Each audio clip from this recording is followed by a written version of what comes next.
சேரனுக்கு சோழன் கொண்டு வந்த ஃபோட்டோவை பார்த்த உடனே கொஞ்சம் சமாதானம் ஆகி ரொட்டீன் ஒர்க் ஸ்டார்ட் பண்ணிடுறாரு. எல்லாரும் நைட்டு சாப்பிட்டு ஃப்ரீயாக இருக்கிறப்போ அன்னைக்கு காஃபி ஷாப்பில் பொண்ணு பார்த்துட்டு போன பொண்ணு வந்து சேரனுக்கு ஃபோன் பண்ணுது. ஹலோ, எப்படி இருக்கீங்க? நீங்களா ஃபோன் பண்ணுவீங்கன்னு நினச்சேன், ஆனால் ஃபோன் பண்ண காணோம் அப்படின்னு சொல்லி பேசுகிறாங்க. அந்த ஃபோனை வந்து சோழன் தான் அட்டன் பண்ணி பேசிகிட்டு இருக்காரு. சேரன் வேண்டாண்டா வேண்டாண்டா அப்படிங்கிறாரு. அண்ணே கம்முன்னு இருனே, உனக்கு பொண்ணோட பேசவே தெரிய மாட்டேங்குது. அந்த பொண்ணோட எப்படி பேசுனா கல்யாணம் பண்ண முடியுமோ அப்படி பண்ணணுன்னே. கார்த்திகா பார்த்தியா, உங்களோடவே சுற்றி சுற்றி இருந்துட்டு கடைசியில் மாப்பிள்ளை கூட போய் எப்படி சிரிச்சுக்கிட்டு பஸ் கொடுத்துட்டு நிற்குதுன்னு. நீ அப்படியே இருக்காதண்ணே, அந்த பொண்ணையவே நினச்சிட்டு இருக்காத. இந்த பொண்ணு தானாக ஃபோன் பண்ணுது, சரியாக பேசணும், சரியா? நான் ஸ்டார்ட் பண்ணி கொடுப்பேன், நீ அப்படியே கொண்டுட்டு போயிடணும். எங்காவது மிஸ் ஆச்சு அப்படின்னு சொல்லிட்டு சோழன் கண்டினியூ பண்ணிட்டு இருக்காரு. அந்த பொண்ணு கூட நல்லா பேசிட்டு இருக்காரு. சேரன் பயந்துக்கிட்டே பதட்டத்திலேயே இருக்காரு.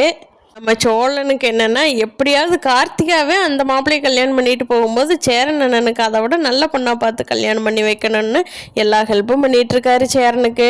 நிலா தான் ரொம்ப அழுதுகிட்டு இருந்தாங்க, சேரன் அண்ணாவை இப்படி கூட்டிகிட்டு போய் கல்யாணத்தை நிறுத்திட்டமே அப்படின்னு சொல்லி. இப்போ சேரன் நார்மலானதை பார்த்துட்டு வீட்டிலே இருக்கிறவங்களே ஓரளவுக்கு எல்லாருமே சந்தோஷமாக தான் இருக்காங்க.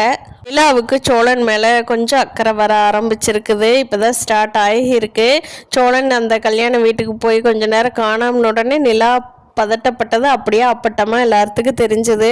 பாண்டியனும் பல்லவனும் கொஞ்சம் சந்தோஷப்படுறாங்க. அடடே, நிலா இன்னைக்கு நம்ம சோழன் மேலே லவ் வர ஆரம்பிச்சிருச்சோ அப்படின்னு சொல்லி.